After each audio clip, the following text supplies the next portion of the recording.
Hola queridos amigos, gracias por acompañarme en otro capítulo de Contracara, aquí por TLV1, toda la verdad primero. El programa de hoy lo vamos a orientar a una invitada que ha llegado a Buenos Aires, procedente de España, que ha participado en un programa especial la semana pasada con Enrique Romero, con Pablo Dávoli, con Lucas Carena, donde se ha tocado temas muy importantes, muy valiosos, y que ha tenido muchísimas visitas, sin duda, porque no solo el panel acompañaba importantemente, que son solventes en lo que hablan, sino que Pilar Baselga ha nutrido al panel de una cantidad de información y visiones que fueron extraordinarias. Quiero aclarar que Pilar Baselga es nuestra invitada, la presento. Pilar, gracias por estar con nosotros. Gracias a ti por invitarme. En mi programa. Y Pilar Baselga es profesora de Historia del Arte y profesora de Historia del Traje. Ha hecho sus profesorados en la Universidad de la Sorbona, en París, y por supuesto ha tenido un diploma de altos estudios de la Universidad Complutense. Ha escrito un libro que se llama El arte, profanación y magia negra. Es una gran conocedora del tema del nuevo orden mundial, las élites que manejan este mundo, y por supuesto toda la distorsión que hay en el alrededor, tanto sea en la familia, en la moda, en todo este esquema de educación, ¿no?, donde se ha profundizado. Tiene un blog muy interesante que se llama No Morir Idiota. Seguramente lo vamos a poner como un banner aquí abajo, pero es muy importante saber que uno no tiene que morir idiota, ¿verdad? Es que eso es una cosa que nadie se salva de morir, ¿no? Eso es una seguridad, una certeza, y no te toca la lotería, lo único seguro. Por eso pensé que es mi filosofía de vida. Digo, al menos voy a intentar no morir idiota y morir con un poco de dignidad. Claro. Eso significa saber un poco más de qué es lo que pasa, si estamos siendo utilizados. Bueno, tiene un contexto también de la antigua Grecia, porque se llamaba idiota a las personas que no se implicaban en la gestión de las cosas públicas. Entonces, un idiota era algo feo en la sociedad griega, porque se consideraba que los ciudadanos tenían que implicarse en la vida. Y yo creo que es así, que tenemos que implicarnos en todo. Precisamente vamos a hablar de educación, tenemos que implicarnos en la educación de nuestros hijos, en cómo comemos, en cómo nos sanamos, en qué tipo de medicina utilizamos, qué tipo de lecturas, qué tipo de fuentes. Es que para mí Internet, es decir, en el pasado, realmente el conocimiento estaba limitado a ciertos espacios físicos, quiero decir, que no se podía entrar fácilmente a una biblioteca, no se podía llegar a los libros, la gente era analfabeta. Pero sorprendentemente ahora hay más analfabetismo que en el pasado. Y un ejemplo que siempre ponemos los que investigamos es el Quijote. El Quijote fue el primer bestseller de la historia de la literatura después de la Biblia. Claro. La Seguro. Biblia ganaba. Sí, bien. Sí. Y la gente compraba ese libro, y aunque no supiera leer, y entonces se iban a lugares de la ciudad, del lugar donde ellos vivían, y se lo entregaban a uno que sabía leer. Y se ponían así en un corrillo, y entonces el lector leía un capítulo, que son más o menos 20 minutos. 20 minutos, 2 capítulos, 40 minutos, charlaban un rato y se iban después a trabajar. Y era algo completamente normal de parar durante tu día para escuchar que te cuenten un cuento, que te cuenten una historia, además que te ríes. Y la gente entendía el Quijote. Es muy divertido, a veces son muy violentos, pero había un conocimiento de la lengua, un vocabulario, unos giros, y se ve que si la gente entendía eso, es que había un nivel cultural muy elevado en el pueblo. Aunque fueran analfabetos prácticos, hoy en día es lo contrario, la gente puede leer las letras, pero no puede entender el Quijote, ni puede entender siquiera la mayoría de los alumnos que salen en España, yo no sé cómo es en Argentina, le das un periódico, un artículo, un editorialista que escribe un artículo un poco profundo, son incapaces de hacer un resumen, porque no están acostumbrados a hacer un pensamiento analítico y un resumen. O sea, de esa educación que venís planteando, porque como profesora del arte indagar en este tema,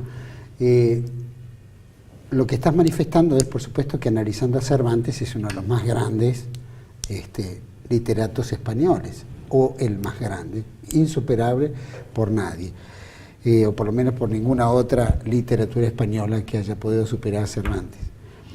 Pero era una época tal cual donde la educación era relativa, era una educación que se daba en la casa, claro. Una educación que se daba idiomáticamente, ¿verdad? Cervantes no sabemos si fue a la escuela. Es lo más probable es que se formaran en su ámbito familiar, que alguien de su alrededor le enseñara a leer, a escribir, a contar, a dividir, sumar, restar, multiplicar, dividir, y ya está. Y luego todo lo demás se iba haciendo con la vida. Por ejemplo, yo he estudiado toda mi vida en francés. Yo no he tocado un libro de gramática española. Eso no me impide escribir libros en español. ¿Cómo he podido escribir un libro en español? Pues porque he practicado la lengua española en mi casa. Mis padres me hablaban siempre en español, estuviéramos en el país que estuviéramos, y aunque yo tenía un idioma, digamos, de estudio, que era el francés, el idioma que yo practicaba en la casa, yo escuchaba a mis padres utilizar todos los verbos correctamente, y lo que tuve que estudiar un poco son los tildes, porque era lo único que no está en el lenguaje, pero eso se estudia, es una cosa muy básica que con unas muy pocas reglas. Es que no, la idea es, no, necesitamos estar desde los 3 años hasta los 18 años metidos en un colegio para saber. No necesitamos eso. Y eso está diseñado para que precisamente evitar que el niño se desarrolle inteligentemente, interactúe con sus padres, herede la tradición familiar, herede los valores familiares, tenga tiempo de estar con él mismo y descubrir qué quiere hacer en la vida. ¿Por qué los niños llegan a los 18 años y se meten en cualquier carrera o no saben qué estudiar? Porque no han tenido tiempo de estar con ellos mismos diciendo, a ver, ¿qué me gusta a mí? Y eso sale de estar aburriéndote. Los niños no se tienen que aburrir, están todo el tiempo ocupados. Claro. En el colegio, después les dan tareas, y después, como están así hiperactivados, luego tienen los jueguitos esos, y el internet y el WhatsApp, y no tienen un momento de silencio mental. El silencio mental es fundamental, estar un rato sin hacer nada en silencio. Yo es un ejercicio que les ponía a mis alumnos. El nothing box, que hablaban algunos, el hombre tiene que tener un nothing box, hacer nada, claro. Un rato, ¿no? Que a veces es incomprensible.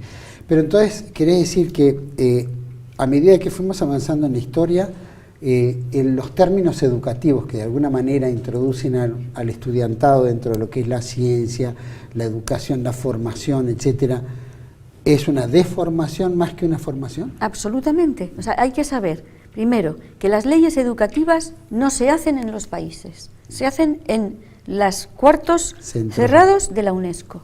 Todos los países miembros de la UNESCO, en cierto modo, cuando entran ahí, permiten que la UNESCO, que es un grupo masónico, hay que decirlo, que la UNESCO la UNESCO se creó, lo creó Julian Huxley, y Julian Huxley fue el presidente durante muchísimos años, varias décadas, de la Sociedad Eugenésica Británica. Entonces, ¿esto qué significa? Que el propósito de la UNESCO es eugenesia, no es educar, es normalizar. Es decir, la palabra normalizar es los eufemismos que les encantan utilizar, que suena como bien, ¿no? Qué bonito, vamos a normalizar. Significa todos café, vamos a hacer que todo el mundo que está, todos los países tengan los mismos libros de texto, las mismas mentiras y los mismos procedimientos. Y esto se ha ido acelerando y llegamos, he estado hace unos días en Chile y me han enseñado la diferencia entre el libro de historia de primero medio del año pasado y el libro de historia de primero medio de este año, el nuevo. Y la primera unidad es cómo funciona el mercado. Hablando del mercado, del consumismo, de la globalización. Eso es lo más importante que tiene que estudiar un alumno. Luego, por ejemplo, invito a los oyentes que se fijen en los libros de texto de sus hijos y que miren los mapas. Típico de los mapas que quieren evitar el conocimiento verdadero es poner un mapa que es un trozo de algo. Por ejemplo, ponían Chile y se veía Chile, pero es que ni Brasil estaba dentro del mapa. O sea, no veían, en todo el libro no había un mapa mundi en el que un chileno podía ubicarse en relación a América del Sur, América Central, América del Norte, Europa. No es posible. No es posible porque no hay ningún mapa. Eso es a propósito. Y cuando te enseñaban Europa, también cortada. Por ejemplo, era descarado, yo que soy española, no aparece España. Cuando hablan de Europa, está cortado como un poco a la altura de Pamplona. Claro. Entonces, ¿qué es eso? O sea, ¿una Europa sin España? Eso es en Europa, pero los españoles sí tenían incorporado España. ¿La tenían incorporada en Europa? Al revés, digo. ¿Se daba? Europa no lo hacía con España. Es que no conozco todos los libros de texto de la última cámara. Por ejemplo, el último libro que estuve viendo, un libro de texto de, digamos, de los niños que tienen 12, 13 años, que ya es secundaria, se llamaba Cultura Clásica, que es decir, la antigua Grecia, y entonces, digamos, era como un folio, ¿no? Tenían el mapa de Grecia, pero de la Grecia actual. Y estamos hablando de la Grecia antigua. Claro. En el texto, al lado del mapa, que ocupaba muchísimo sitio, hablando de las colonias en Ampurias, en Libia, en Sicilia, y yo que estaba haciéndole estudiar a la niña, le digo, ¿y dónde está Ampurias? Y dice, en Galicia, cuando está en Cataluña. Libia no sabía dónde estaba, y de repente empieza a mirar en el... Digo, ¿pero cómo puede ser que no ponga el Mediterráneo? No está el Mediterráneo. En un libro de cultura clásica donde te hablan de Grecia y te hablan de Alejandro Magno, no está el Mediterráneo completo. No se ve, o sea, el estudiante no puede contextualizar. Y eso es lo que quieren, que no seamos capaces de contextualizar. Te enseñan lo que pasó en este punto, lo que pasó en este otro punto, pero tú no sabes dónde estás. Entonces el niño aprende sin entender, da el examen, aprueba el examen, pero sale de ahí y no sabe nada. Y sobre todo no tiene visión de conjunto, que es lo que buscan. Quiere decir que en la educación vos crees que, bueno, nosotros tenemos grandes expertos en la educación, por ejemplo, del siglo XIX, que poco se podía leer, poco sabían leer y escribir, solo las élites más importantes, en fin, del Buenos Aires, de la Argentina, llamémoslo, de las provincias unidas al Río de la Plata, en el siglo XIX, principio del siglo XIX, etcétera. Después viene Domingo Faustino Sarmiento, masón, no digo que era un Illuminati, pero un tipo muy especial, donde atentaba contra todo y creía que la única forma de civilizar a la población era a través de la educación. Y se arman cientos de escuelas, o por lo menos se dice que armaba cientos de escuelas en todo el país, y que fue el padre de la educación argentina. ¿Vos crees que un paso por el estilo, viniendo de un masón, viniendo de un tipo anticlerical, en fin, eso era una metodología de formar la cabeza de determinados valores impuestos de alguna manera por un estilo? Por supuesto que esa educación denostaba toda otra parte de la historia, que era lo que te comentaba tempranamente ayer, en relación a que hay un revisionismo histórico, ¿no? Donde vemos que hay una parte de la historia argentina que está cegada, que está anulada, claro. Que son los malos, ¿no? Claro, si es que más allá de toda la contribución positiva que hayan hecho, son los malos. Entonces los malos no figuran en la historia. Y esas historias fueron conformadas por estos personajes. Quiere decir que la población argentina, o por lo menos los argentinos o los de alrededor, que lo toman como un ejemplo, terminamos formateando la cabeza de los chicos de tal manera de que hay que odiar aquello y hay que aceptar tal cosa. Es así, ¿no? Es bien. Varias cosas quiero decir. Lo primero, hay que saber que la escuela, tal y como nosotros la entendemos, es decir, escuela obligatoria, pública y gratuita, eso es un invento de Napoleón.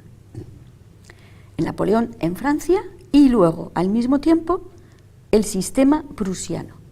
Resulta que cuando los alemanes en Jena pierden en 1806 contra Napoleón, se preguntan que qué ha pasado, que por qué han perdido la guerra. Y entonces descubren que es que los que formaban parte de estos ejércitos, que no eran ejércitos profesionales, era la gente, eran los hombres que iban a la guerra. Ellos eran campesinos, y los campesinos están todo el día solucionando problemas. No están esperando que venga papá Estado a solucionarte el problema que tienes con tus animales, con el riego o con lo que sea, o con tu casa. Entonces están acostumbrados a resolver las cosas por sí mismos y no estaban acostumbrados a recibir órdenes. Entonces se dieron cuenta de la necesidad urgente, cara a la invasión napoleónica, de formar una sociedad que obedece. Y entonces crearon 3 escuelas. Para el pueblo, 95%, las Volksschulen. Volksschule significa escuela del pueblo, y donde se establecen, es muy interesante, toda una serie, ya está escrito, y se puso en práctica, toda una serie de cosas, de sistemas, de métodos, por ejemplo, que los niños tienen que ir pronto al colegio, porque si se quedan mucho tiempo en casa de la familia y ya toman vicios familiares.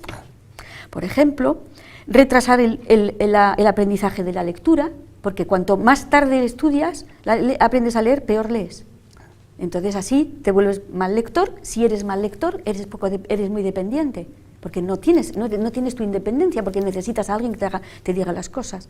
Y como todos sabemos, la lectura fomenta el pensamiento, y entonces te vuelves inteligente cuando lees, porque estás, claro, todo el tiempo, no puedes leer sin pensar, estás pensando. Bien. En fin, una serie de cosas. Esa era la Volksschule.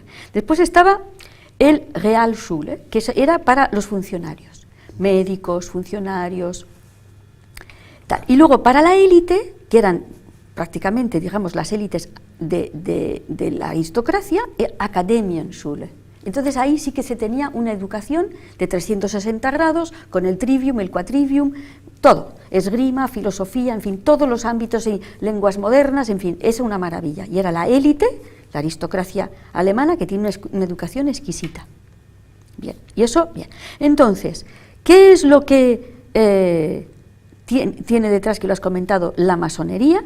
Es que quieren que la Iglesia, que la educación sea, que la llaman laica, pero no es laica, es anticatólica. Eso es muy diferente.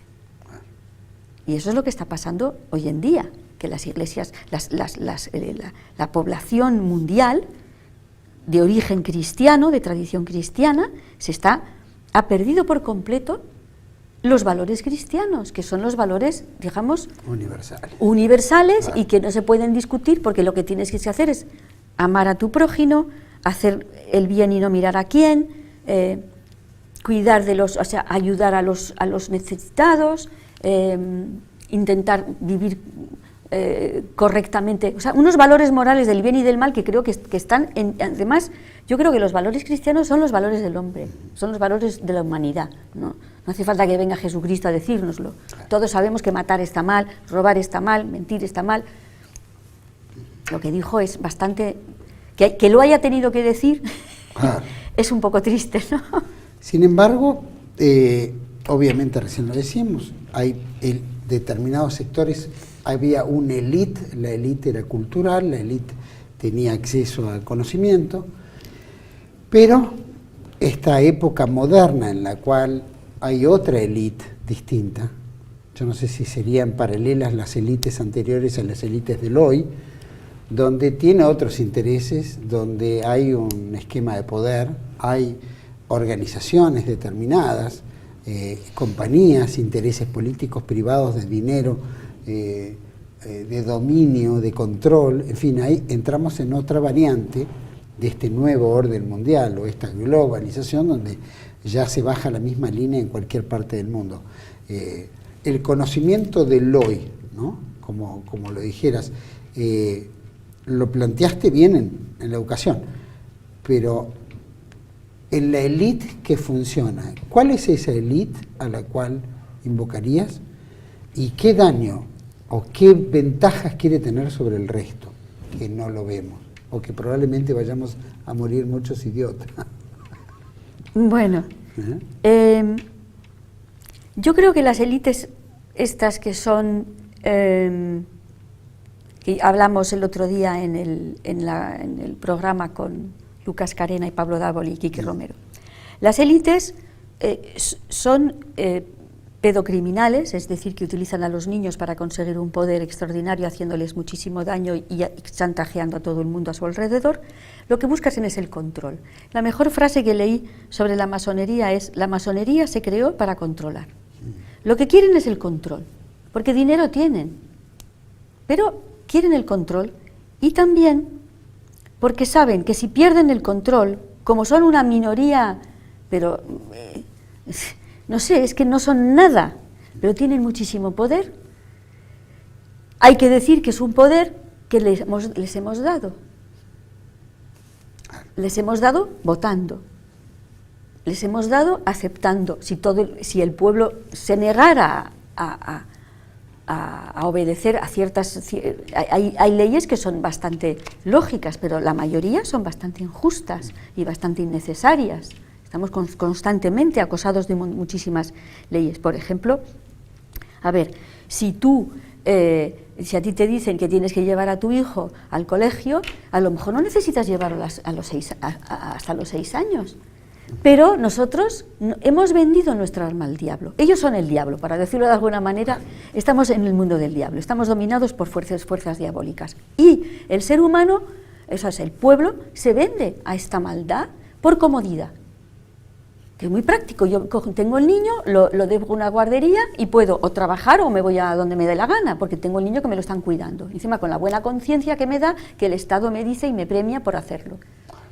En cambio, tienes un hijo y decir hasta los 6 años voy a tener que estar con él mañana, tarde y noche ocupándome de él, yo creo que mucha gente se pensaría antes tener un hijo.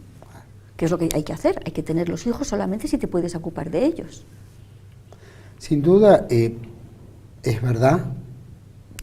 También creo que lo que creo en todo esto, estoy pensando la pregunta en sí, ¿no? Pero estamos viviendo en un aceleramiento tal que entre las comunicaciones, entre Totalmente el consumo, ¿no es cierto? Una vibración tan acelerada y un sistema que de alguna manera explota al hombre porque cada vez le paga menos, le ofrece más para ser mejor, vivir mejor, tiene que trabajar aceleradamente para poder alcanzar un estándar de vida, sí, no le alcanza, incorpora a la mujer, con la liberación femenina entramos la mujer a entrar al mercado laboral y va rompiendo el sistema de familia, el sistema de educación de los hijos, y lo que decís, terminan puestos en una guardería o, ¿no es cierto?, puestos en un lugar para que se ocupen, mientras yo me puedo tener la libertad como mujer, en fin,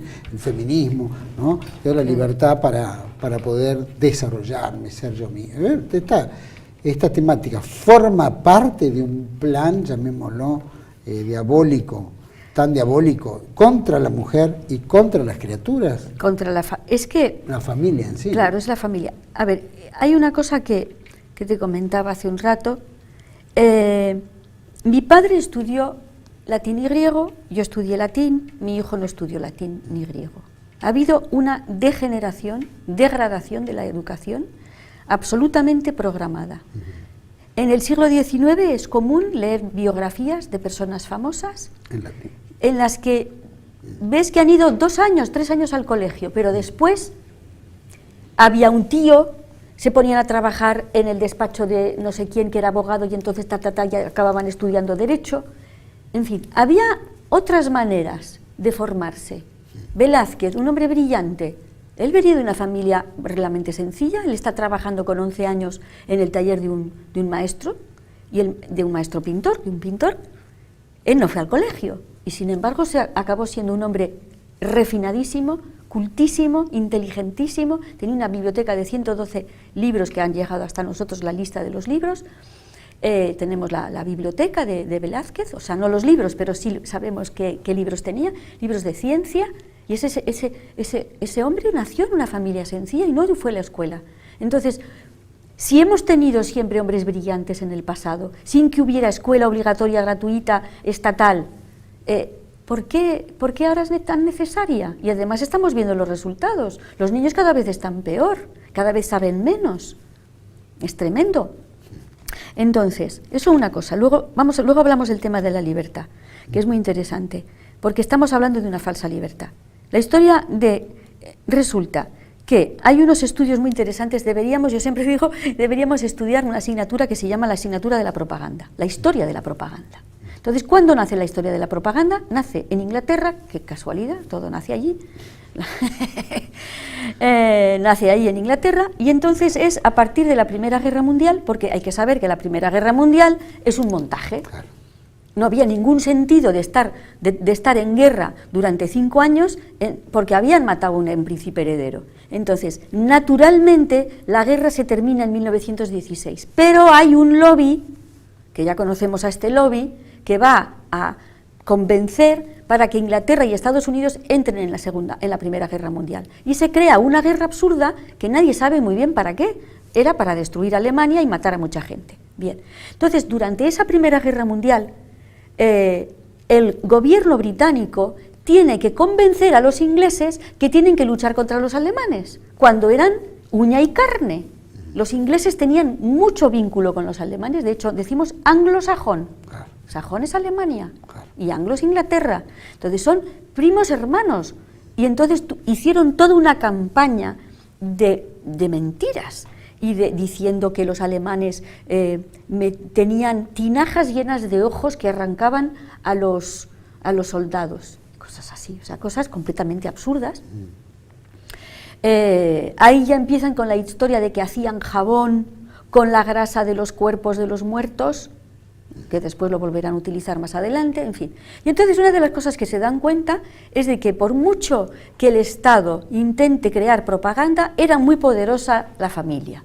Lo que realmente marcaba a un ser humano era lo que había estado en su casa, lo que había mamado desde su infancia. Y eso era lo que marcaba a un ser humano y que lo hacía muy difícilmente moldeable. ¿Solución? Vamos a romper la familia. ¿Cómo rompemos la familia? Para que el individuo sea más maleable y más obediente, pues hay que sacar a la madre de la casa. ¿Y cómo la sacas de la casa? Diciéndole que se va a liberar. ¿Y cómo se libera? Trabajando. Y hemos entrado en ese engaño. ¿Cómo te vas a liberar trabajando? No tiene sentido. En todo caso te vas a liberar precisamente si no trabajas, si te dedicas a cosas que te hacen crecer. Pero ¿por qué pensar que educar a tus hijos no es algo bonito? ¿Cómo no va a ser bonito educar a tus hijos? Y cuidar de la casa, tener la casa bonita, y cocinar. ¿Cómo no va a ser eso bonito si es dar amor todo el tiempo? Es trabajoso, es agotador, a veces es aburrido, sí, pero no es peor que estar sometida desde las 8 de la mañana hasta las 7 de la tarde en un despacho a un jefe que te está maltratando, porque eso pasa así todos los días. Sin duda, bueno, eso que forma el concepto de este bombardeo mediático que acabas de decir, que tratan de generar determinados mensajes que hacen que todo lo vean normal, que el dejar y abandonar la casa es lo lógico, porque entra en la liberación femenina o entra en quiero hacer otra cosa, quiero, qué sé yo, profesionalizarme, disfrutar de otras cuestiones. Y eso es también un trabajo mediático, un trabajo propagandístico que se va formando tan fuerte que logran que todos lo hagan con la mayor felicidad. Por ejemplo, incluyendo el aborto, por ejemplo, ¿no?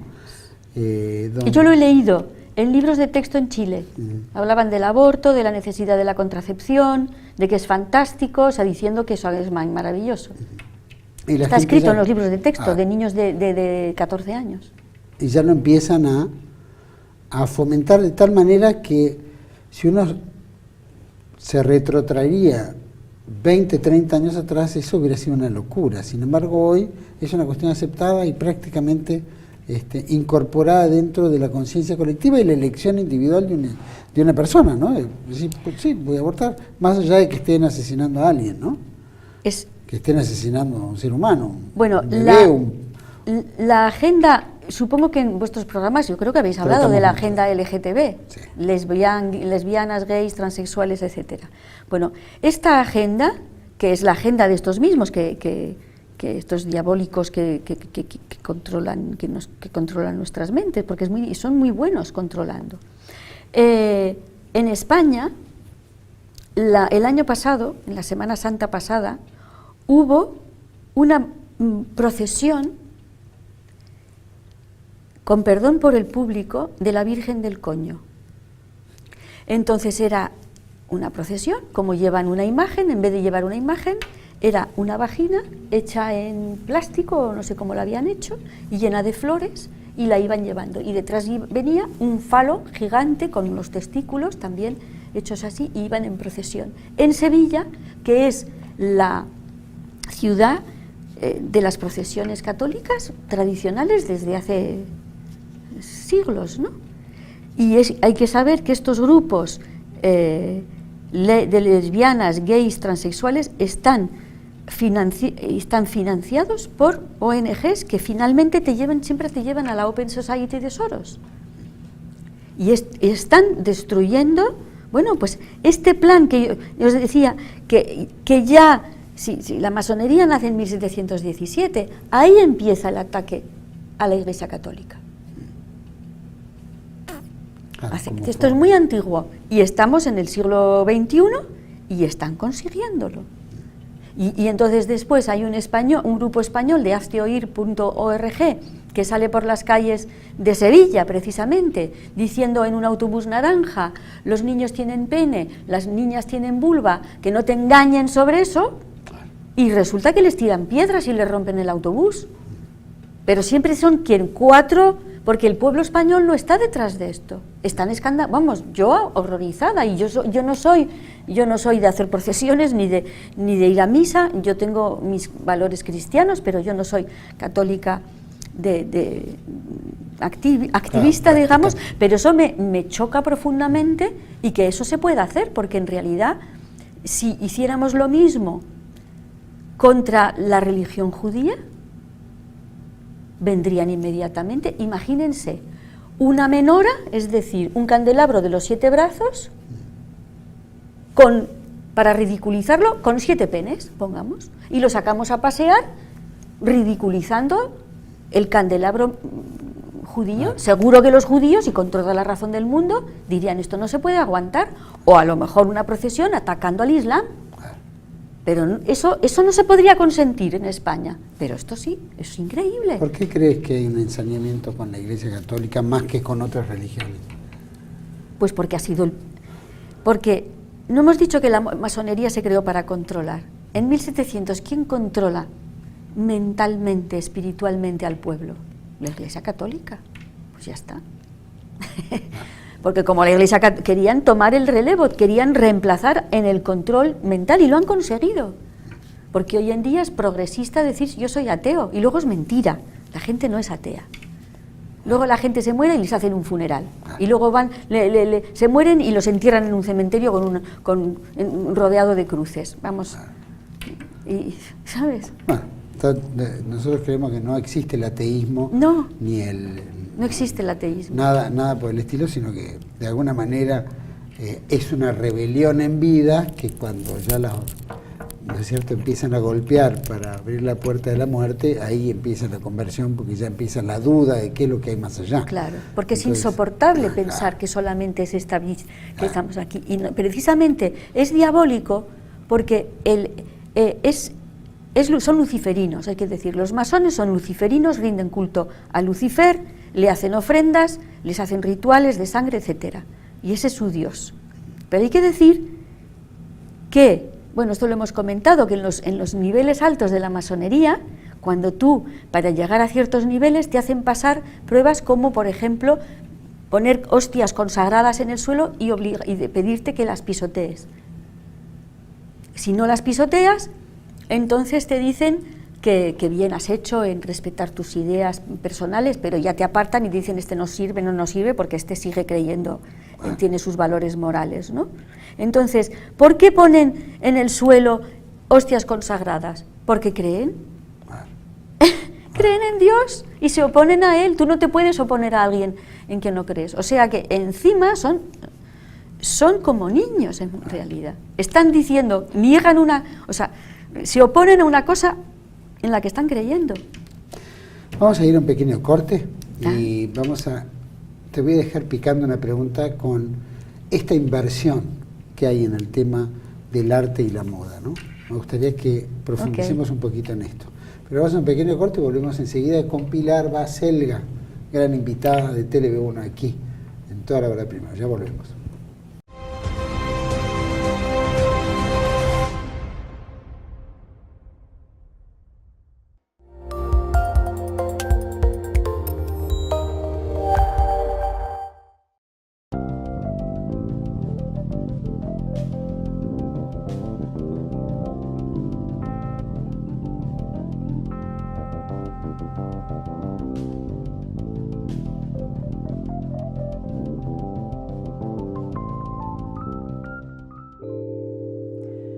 Soy hija del coronel Ibarzábal, secuestrado por el ERP durante un sangriento ataque a su unidad militar en el año 1974.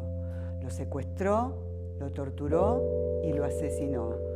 Lo tuvieron 300 días en una cárcel del pueblo y en el momento de su asesinato pesaba 35 kilos. Si sos víctima del terrorismo en la Argentina o conoces a alguien, acércate a Fabita. Te vamos a ayudar.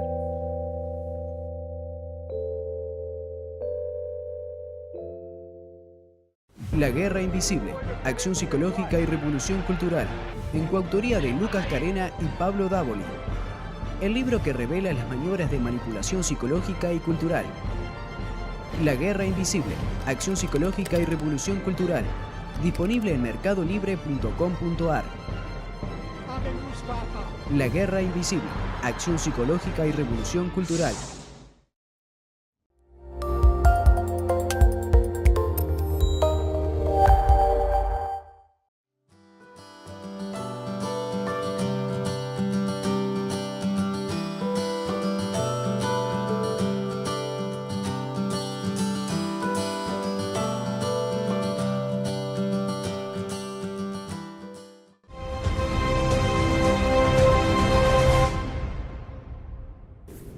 Seguimos aquí en Contracara con Pilar Baselga.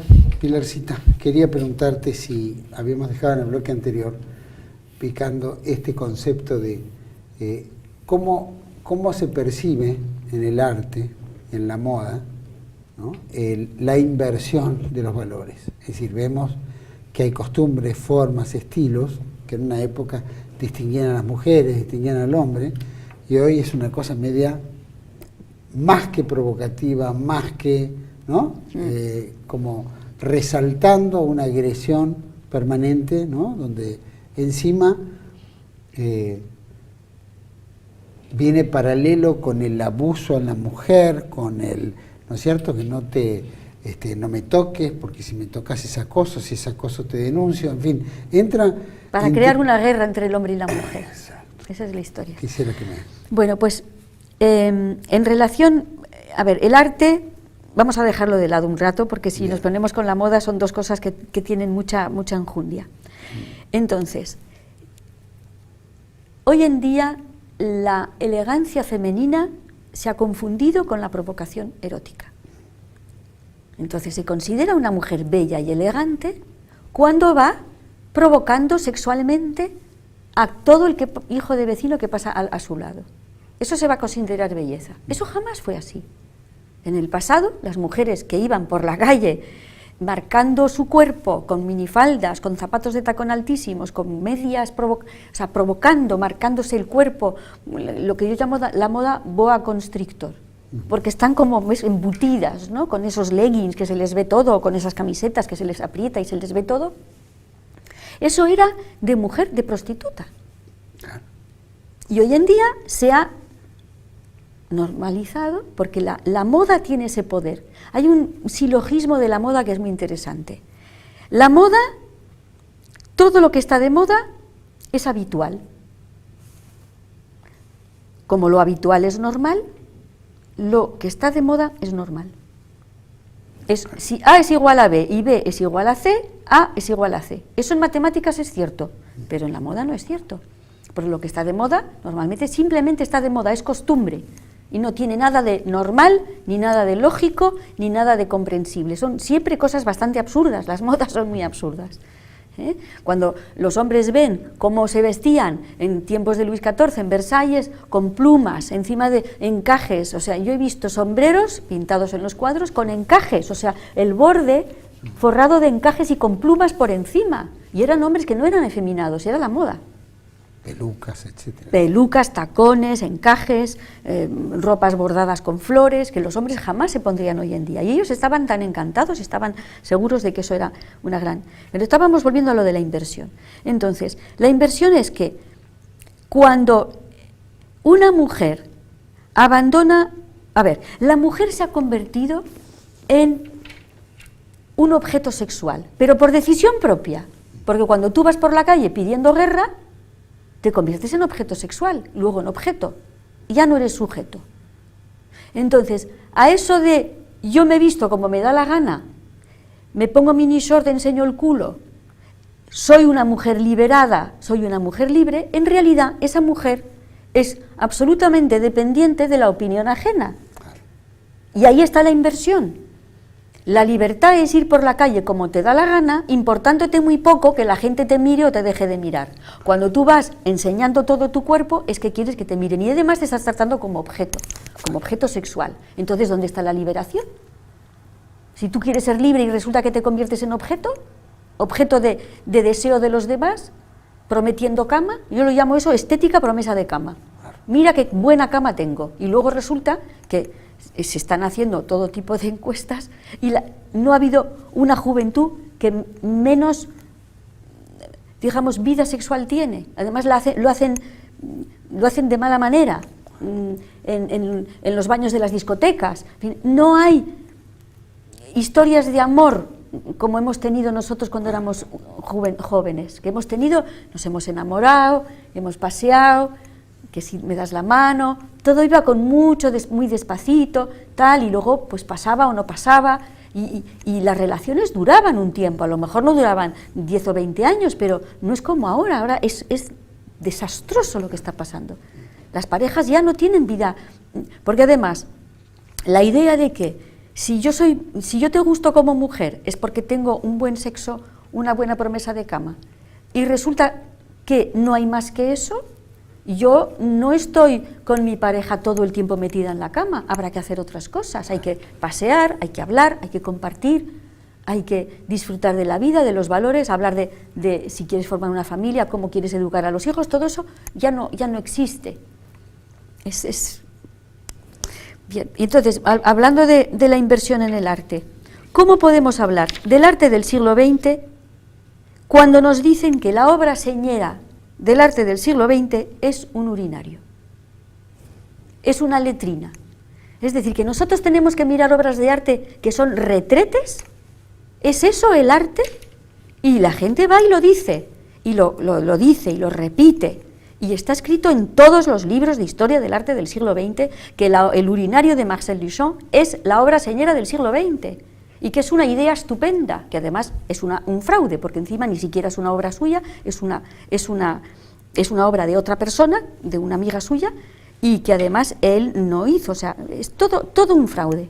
Bueno, pues es que yo invito a las personas a que no se crean la historia oficial de nada, ni de la Primera Guerra Mundial, ni de la Segunda Guerra Mundial, ni de la historia del arte, nada, todo, sobre todo del siglo XX. Por ejemplo, ¿por qué están siempre los galeristas apoyando a tal o cual artista? Velázquez no ha necesitado nunca a nadie que le apoyara, o sea, las obras de los grandes artistas, Rembrandt, Leonardo da Vinci, Durero, Goya, están ahí, no hace falta que nadie nos convenza con libros y literatura de que eso es arte bueno. Eso es completamente evidente, ¿no?, que es buenísimo.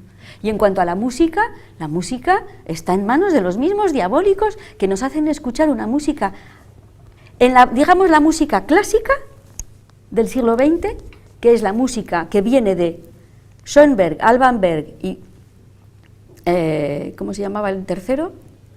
Webern. Schoenberg, Webern y Berg, la escuela de Viena, música tonal, dodecafonía, que es cacofonía pura. De ahí viene toda, digamos, la música intelectual contemporánea, que es inaudible, es insoportable. Y después hicieron la música pop, que es el movimiento hippie. La música pop que es todo ingenierizado, con Tavistock por detrás, con la Escuela de Frankfurt, con Theodor Adorno que escribe las letras de las canciones de los Beatles, y te venden la moto de que drogarte es libertad. A ver, ¿cómo puede ser libertad ser adicto a una sustancia? Si es lo contrario, ahí está la inversión también. La libertad verdadera no puede estar separada de la ética. Y eso es lo que han hecho estos diabólicos masones que controlan todo y que son unos genios del control. Convencernos de que lo que nos perjudica es libertad. Lo que nos perjudica en la moda femenina es libertad. Lo que nos perjudica en las drogas, de repente, es libertad. Liberarte, o sea, salir de tu casa, de cuidar a tus hijos y tu familia, es libertad. Todo es lo contrario, volverte. Entonces, ahí estamos en una inversión constante. Podríamos decir que el siglo XX es el mundo de la inversión.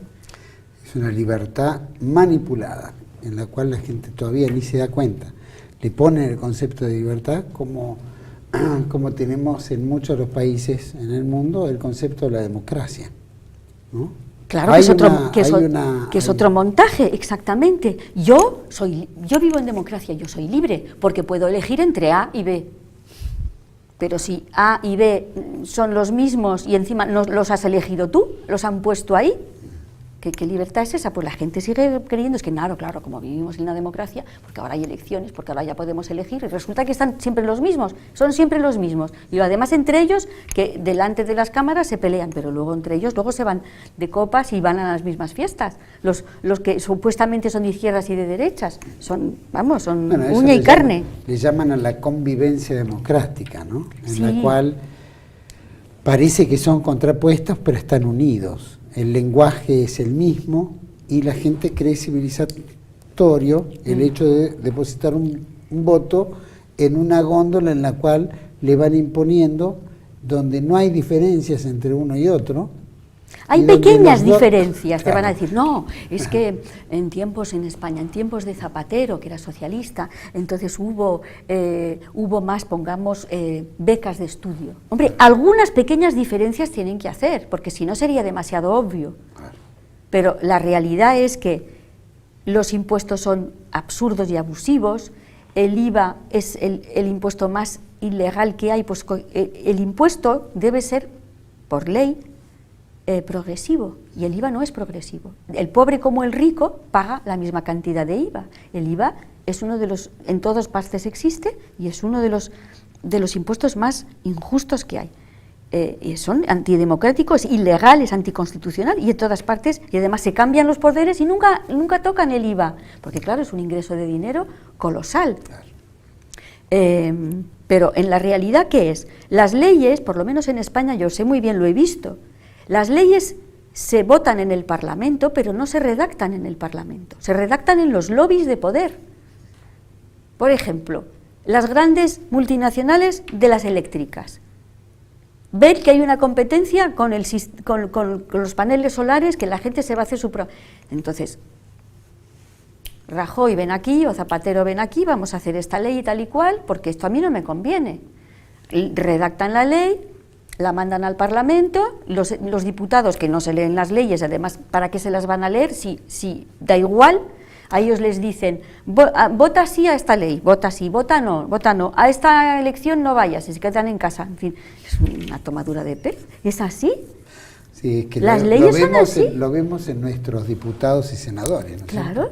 Cómo van negociando, bueno, hay que negociarlo, hay que hablar, hacen estos simulacros de reuniones donde debaten la ley, le tocan una coma, un punto, sacamos esto, ponemos lo otro, pero si hacemos esto, después apoyame en esta otra ley, en fin.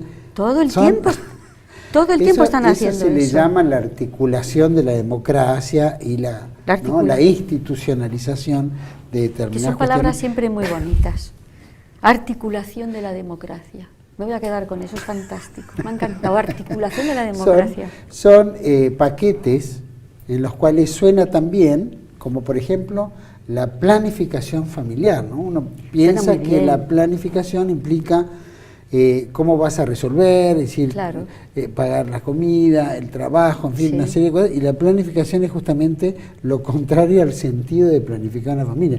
Planificar no tener familia. Claro, ¿no? exactamente. Cómo eliminar la familia, ¿no? Exactamente. Todos son paquetes envoltorios que suenan muy bien, la gente los compra, después se pone un cuento bonito, ¿no es cierto?, que puede resultar alentador, y este tema después termina siendo la gente creyendo en una libertad que no la tiene, ¿no?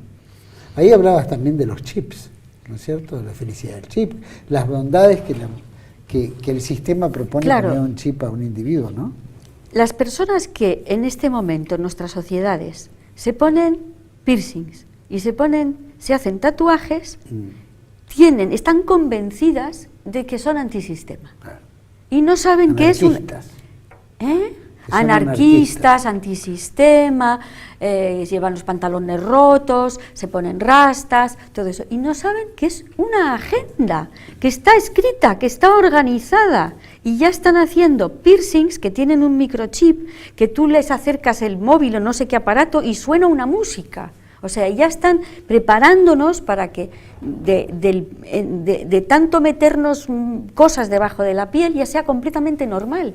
Ponerse, además hay que decir que desde el punto de vista de la salud, el piercing es una especie de hemorragia de energía, porque cuando tú vas al acupuntor te pincha para favorecer la circulación de las energías por los canales, como se llamen, pero luego te las quitas, no sales por la calle con todas las agujas, porque te enfermarías precisamente. La acupuntura también de los chinos, etcétera, ¿no? Que También estoy hablando de la acupuntura de los chinos, te la ponen para curarte en una sesión de 20 minutos, media hora y luego te vas y te quitan esas agujas. Pues el piercing no, el piercing es que estás todo el día, sobre todo todos los piercings que cogen el eje de los chakras, desde aquí, a que se ponen aquí, en la lengua, en el ombligo, es una locura, está la gente enferma, las mujeres con el piercing en el ombligo muchas veces tienen cistitis recurrente.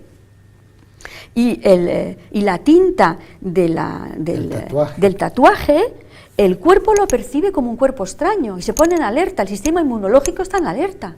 Y es agotador para el cuerpo estar todo el tiempo diciendo, ahí tengo una sustancia, ¿qué tintas pondrán ahí? O sea, ¿de dónde la sacarán? La tinta es tóxica, yo no me puedo beber un vaso de tinta. Entonces, ¿por qué te metes la tinta debajo de la piel? Tal cual. ¿Cómo es posible que se lo metan? Pues porque tienen el cerebro lavado. Tienen también, aparte de la tinta y qué sé yo. Pero, espera que te termino de explicar. ¿Cómo puede ser que la gente llegue a esto? Porque utilizan a las estrellas. Entonces vamos a hablar del término estrella. En nuestra cultura cristiana, ¿qué es una estrella? La estrella que te guía hacia Jesús. Santiago de Compostela, la estrella que te guía hacia el campo de la estrella. Tal y cual. La estrella guía al pueblo. Entonces, ¿qué han hecho? Han creado una serie de estrellas completamente fabricadas, las estrellas de Hollywood, las estrellas del rock, las estrellas del deporte, y entonces no paran de pasarlas por los medios de comunicación para que se conviertan en estrellas a seguir, es decir, en modelos a copiar. Y es que yo no sé si es que no les pagan a los jugadores de fútbol, si no les pagan, dicen, ponte todo el cuerpo de tatuajes y así todo el mundo lo va a hacer y vamos a tener una sociedad de descerebrados enfermos que no tienen 2 dedos de frente. ¿Y cómo no nos van a despreciar? Es que, ¿cómo no lo van a despreciar a la humanidad? Si es que somos borregos, si es que entramos a todas las cosas que nos quieren vender. Sin embargo, es vergonzoso lo que hacemos. Sin embargo, creen que son anarquistas, antisistema, en fin. Pero toda la juventud han entrado entra, en el juego, vamos, en la trampa hasta aquí. Y dentro de poco la sociedad, eso es lo que yo creo, se va, porque nos van a poner el microchip.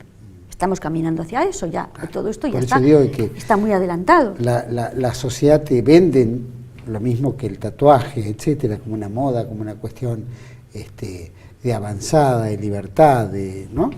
Que lo acabamos de decir, también el microchip, ¿no? Hasta en un punto se decía, pero te controla tu vida, sabe tu dirección, esto, el otro, si tenés cuenta bancaria, si pagaste los impuestos, todo. Si tu auto debe o no debe una multa, ¿no?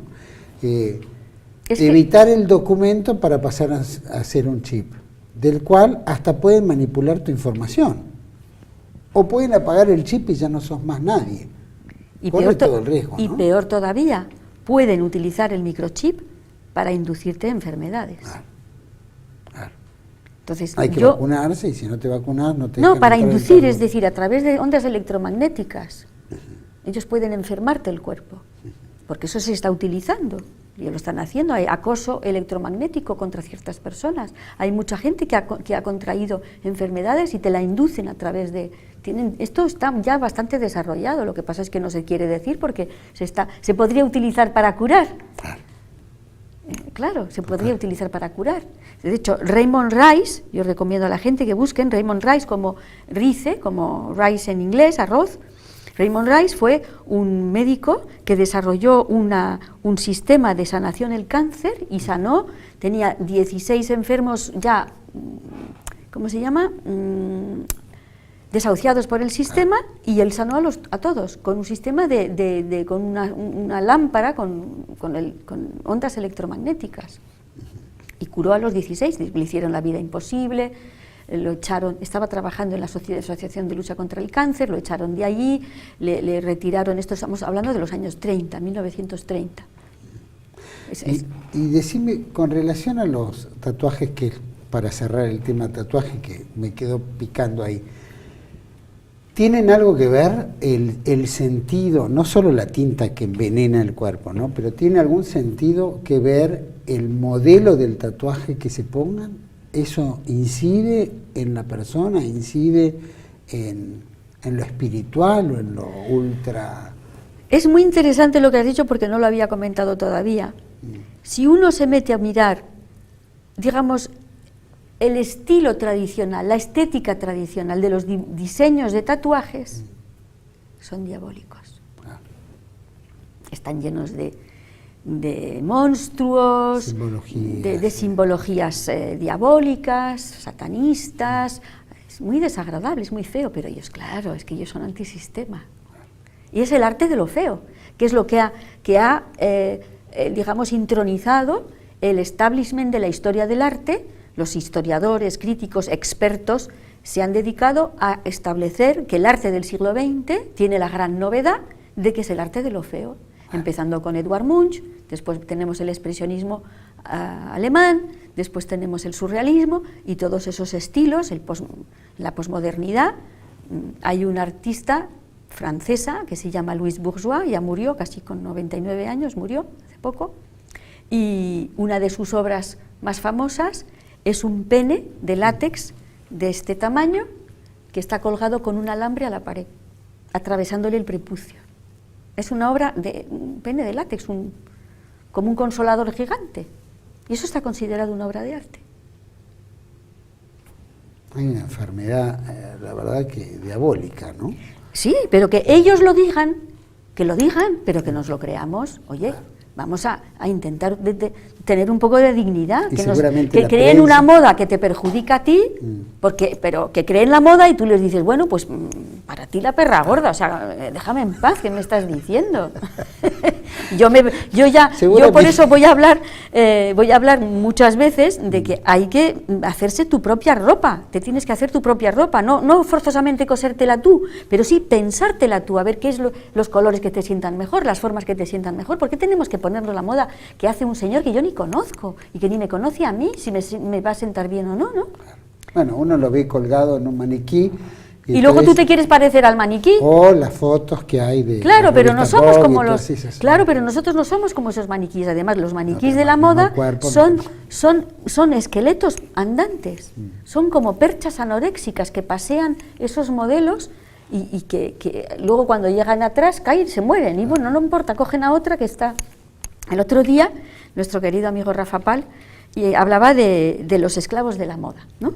Entonces hacía alusión a un artículo que yo me quedé de piedra, que decía: hay que ver qué maltratan a las modelos que se están presentando a una ¿cómo se llama? A una audición a una selección, que están 150 jovencitas que están esperando y las ponen en la escalera y a la hora de comer apagan la luz y las dejan a oscuras, sin luz, sin comida y sin nada. Pobrecitas. Y yo digo, pero tonto del lava. ¿No te das cuenta que es una preparación ya? Sí. Que están seleccionando, que la que se quede ahí aguantando estar maltratada es la buena y que la persona que va a decir, pero usted no me trata así, se va a ir. Entonces, esas pobres niñas que lo que tienen es un descoloque en la cabeza, que se creen que van a conseguir algo cuando lo único que van a conseguir es que las maltraten, son carne de cañón, son masoquistas esas niñas. ¿Qué sentido tiene estar ahí que digan, no, tú adelgazar 10 kilos, tú, nada, tú no sirves porque eres feísima? Oye, ¿qué necesidad tenemos de exponernos a semejantes situaciones? Todo este sistema funciona porque hay niñas tontas que tienen mamás tontas también y que no les dicen, oye, mira, no vas a entrar en ese juego, no te lo permito, tú no tienes por qué estar ahí mendigando que alguien te diga que eres guapa. Y todo este esquema también entró a través de este famoso programa sobre el Gran Hermano, ¿no? Donde se mete una cámara y ve todo el desarrollo de un grupo humano que es un experimento diabólico. Hay que saber que el Gran Hermano es un invento holandés, es un juego holandés que en Holanda, no digo los holandeses, el pueblo holandés no, las élites. La masonería viene de Holanda, es decir, la familia real holandesa está metida en el satanismo de los niños y en los rituales y todo esto hasta aquí, o sea, no hay ni uno que se salve, ¿eh? Y ahí hay mucho luciferino. Y el programa de Gran Hermano es la cloaca de la humanidad. Desarrolla el voyeurisme, o sea, el fisgoneo, el cotilleo de la privacidad.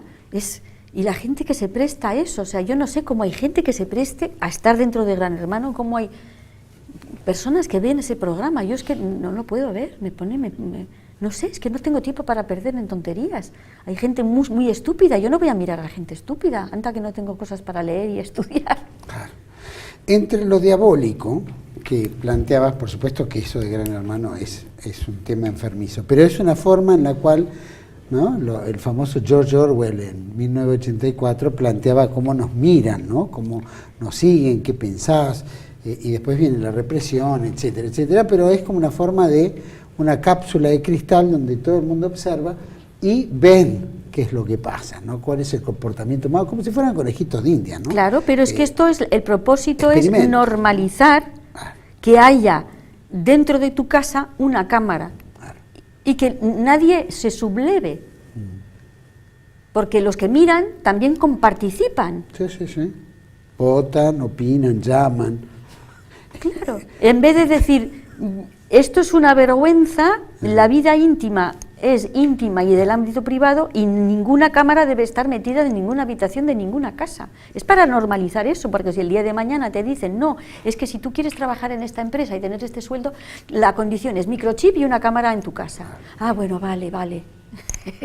Ahora, trastocando esto, y uno dice, de repente, ¿no? Recién hablabas de Holanda o Inglaterra o las grandes monarquías donde uno percibe un ceremonial extraordinario, ¿no? Todo con carruajes, procedimientos, palacios, es decir, ve una estructura de élite admirable que es el sueño, ¿no es cierto?, de toda jovencita, ¿no? El príncipe azul, nosotros eso lo vemos eso está diseñado.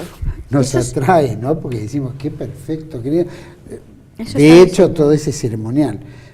¿Hasta qué punto uno puede decir cómo es posible que se presente una cosa tan maravillosa que incita hasta el respeto, ¿no? Y sin embargo, estamos hablando de la pedofilia, estamos hablando de la muerte, estamos hablando del grado de la masonería que atenta contra toda la sociedad. Claro, ¿no? Es que de eso se trata. Tú lo has dicho, o sea, en tu pregunta está la respuesta.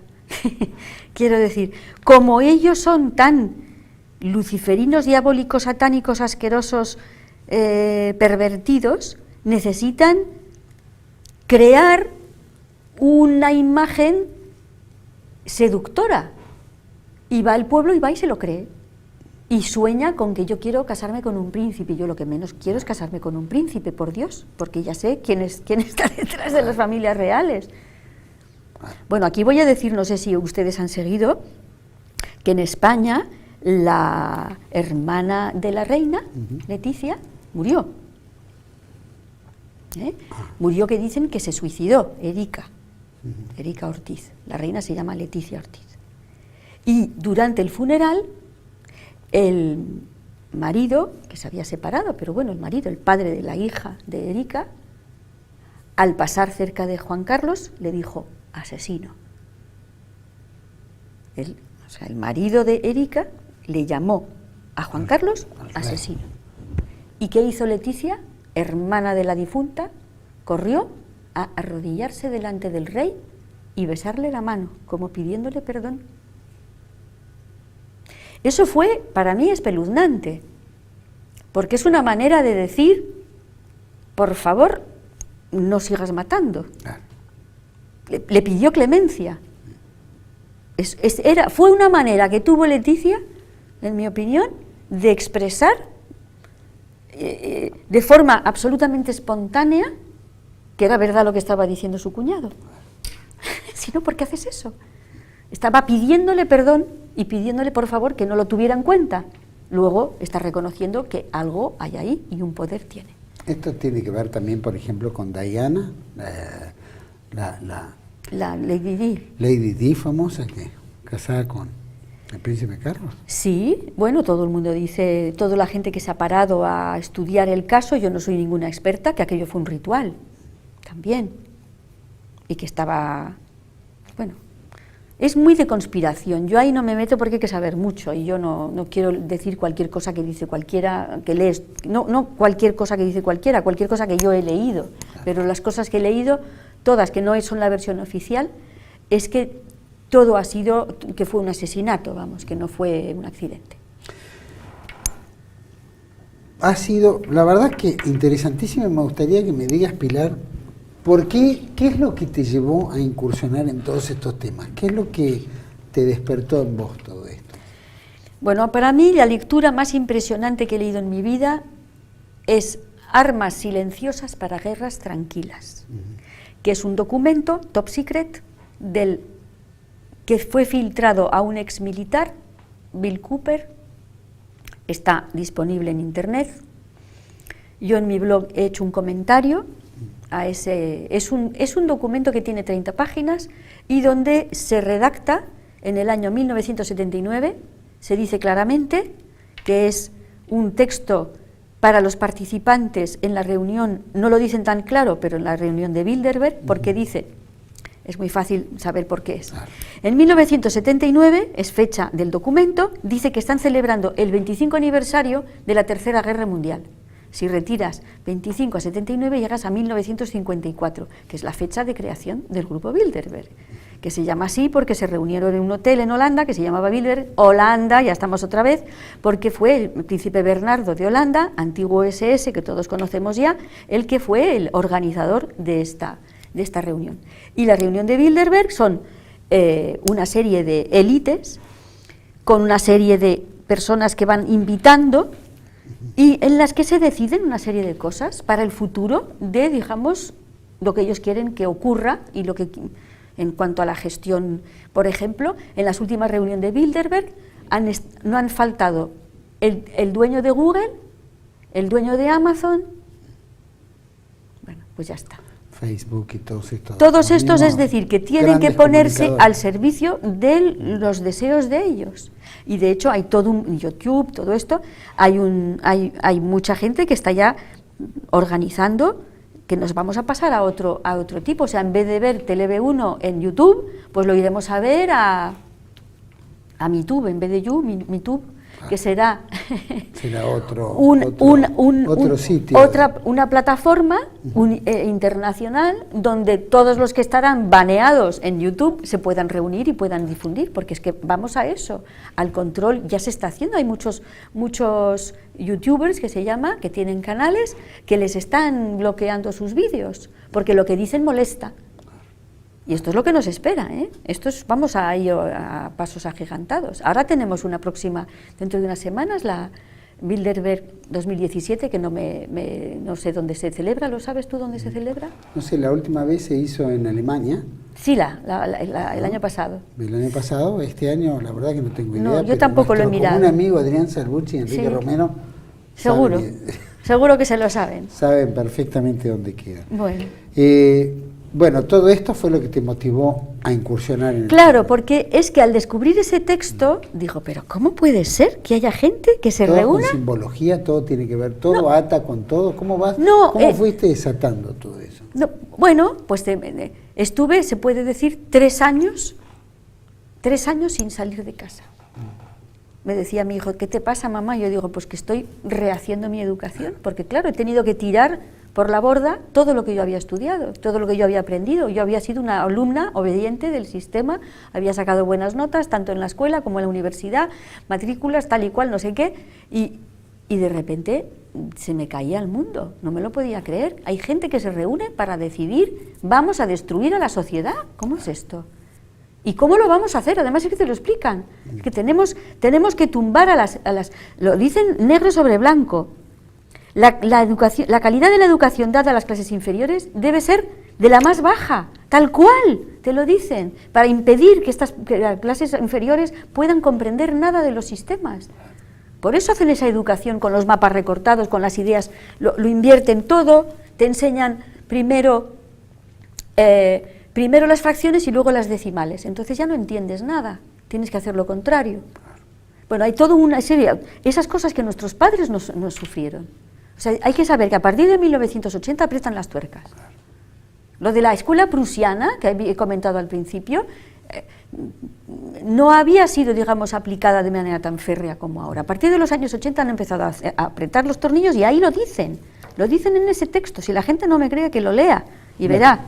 Y ahí entran los medios de comunicación y todo. ¿Vos sabés que todo hablan de los medios de comunicación, de la educación? Yo invito a la gente en las noticias con relación. Cuando lea el diario, abra el diario y vean el trasluz, ¿no? Usted debe ver que hay un mensaje subliminal detrás de la noticia que está, que es ribombante en ese momento. Y en algún momento va a decir algo que sea ridículo de algo, por ejemplo, cada vez que aparece algo de la iglesia o lo cristiano, la defensa o algo por el estilo, atrás hay una publicidad o hay un mensaje o hay una letras en las cuales contradice lo que está. Y aunque uno no lo percibe leyendo el diario, subliminalmente, cómo va entrando. Es poderosísimo. Y trabajan muy bien con los medios de comunicación. Dijiste muy bien el tema de las estrellas de cine, estrellas de rock, estrellas deportivas, que son el ejemplo, la gente empieza, las colocan en las primeras planas para ser el ejemplo real a seguir, y el tilinguismo, que cada vez pasa más tiempo frente al aparato televisivo, más fácil se manipula, ¿no? Desde luego. Hay algo que quiero decir. Halloween es una fiesta diabólica. Diabólica. Y está entrando en todos lados. En todas partes, en los colegios hacen fiestas de Halloween y les piden a los niños que se disfracen de brujas negras, de magia negra, y se está normalizando. Pero es que la gente tiene que saber, el 1 de noviembre, el día de Halloween, en la noche, porque siempre por la noche, a partir de las 12 de la noche, que ya es el 1 de noviembre, es la noche en la que más rituales se cometen en el mundo de satanismo, es la fecha de ellos. El día de todos los santos, todos los muertos. De todos los muertos. Y abren portales y estas cosas que dicen que hacen, matando a muchos niños. Es un horror. Y que te obliguen. Una amiga en España que me dijo, que le dijo a la profesora, mi hijo no va a ir a esta fiesta, así que olvídese, esto es satánico puro. No, es una fiesta de los niños. No es una fiesta de los niños, es una cosa satánica y peligrosa. Y no me da la gana que mi hijo vaya, que en los colegios, ha metido en los colegios. Terrible. Bueno, hablaste en el último programa con el especial ahí con Quique Romero, Dávoli y Carena sobre el tema de la pedofilia, etcétera, cosa que fue extraordinario lo que ha salido, la verdad que una información increíble.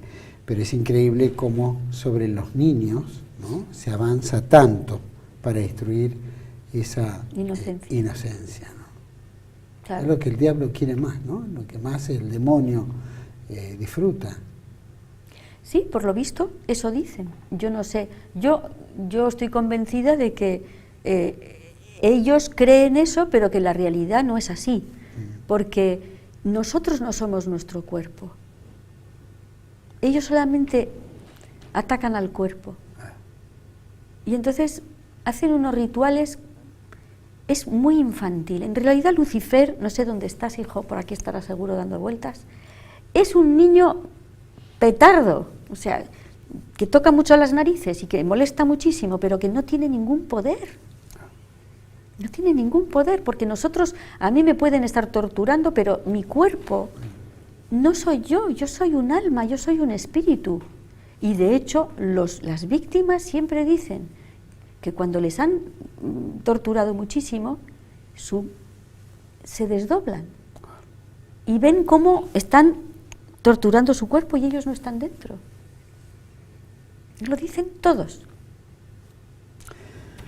Pilar, te agradezco muchísimo por haber acompañado este programa, haber enriquecido, haber dado un prestigio más importante para TLV1 con tu visita, ¿eh? Todo tu conocimiento y lo que hemos hablado, la verdad que ha sido riquísimo. Te agradezco muchísimo, ¿eh?, de haber estado aquí. Muchas gracias a ti. No te pregunté cómo fue, pero bueno, siempre está la última preguntita que nunca terminamos, ¿no? A ver. Pero se hizo el sábado pasado el segundo Congreso Iberoamericano de Mujeres Conscientes. Sí. Aquí sí. ¿Qué significó? ¿Cómo fue? Pues ¿Qué significaba la mujer consciente? Pues significa que la mujer tiene que tomar conciencia de la gran responsabilidad que tiene, porque es que somos nosotras las que decidimos. O sea, el hombre puede querer tener un hijo, pero la que realmente finalmente tiene la decisión es la mujer.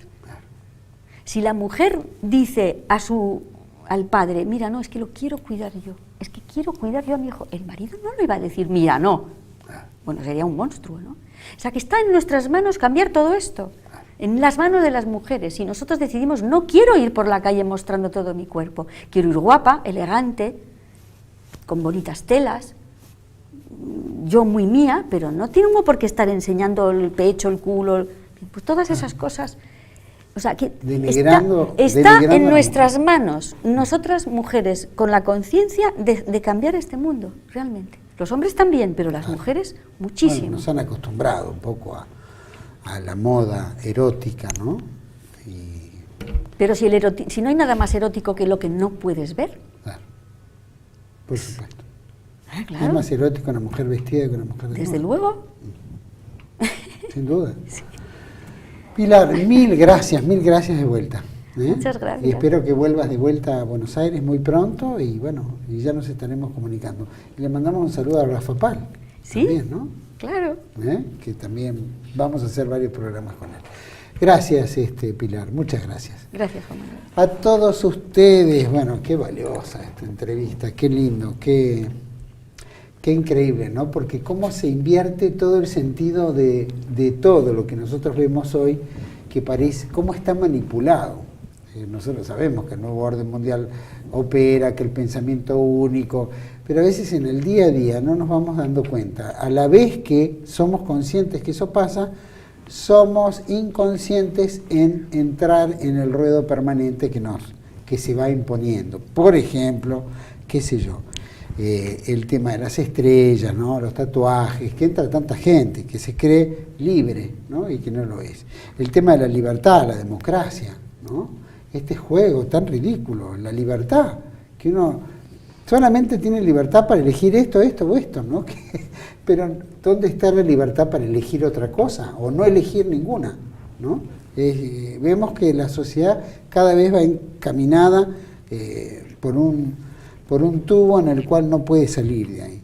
La democracia lo mismo, es una farsa, ¿no? Representa no a las mayorías como es la base de la democracia, sino representa hoy en día las minorías dictatoriales, ¿no? Las minorías que se imponen, las minorías fascistas, llamémoslo, en el buen sentido de la palabra. Pero son esas minorías que imponen, son déspotas. Y que todo empuja a esta esclavitud, porque finalmente nosotros como ciudadanos somos todos esclavos, ciudadanos tanto argentinos, extranjeros. ¿Por qué? Porque esta esclavitud, a través de esta libertad creada, está condicionada a través de una educación que no ni siquiera es una formación, porque la educación se la da a uno la familia, padre, la madre, el entorno, ¿no? La cultura, esa es la primera educación. El resto es una formación, nos reformatean la cabeza y nos forman para otras cosas. La moda, erótica, el arte, la música, el teatro, el cine, bueno, ya está a la vista, es la inmundicia y es invertir el esquema de los valores, ¿no? Pero todo esto no sale porque sí, ¿no? Sale porque hay intereses de algún sector. En un momento la Iglesia dominaba, ¿no es cierto? O la fe católica dominaba estas cuestiones, con todos sus conflictos internos también, pero por lo menos había un sentido de bondad, un sentido de fe, un sentido de amor, con los idas y vueltas y vericuetos, pero había un buen sentido. Y revelando la verdad, ¿no? Porque la verdad nos hará libres, decía Jesucristo. La verdad hace que rompa la mentira, el engaño, pero hemos entrado en el pleno siglo XX, siglo XXI en particular, donde ya todo eso se desechó.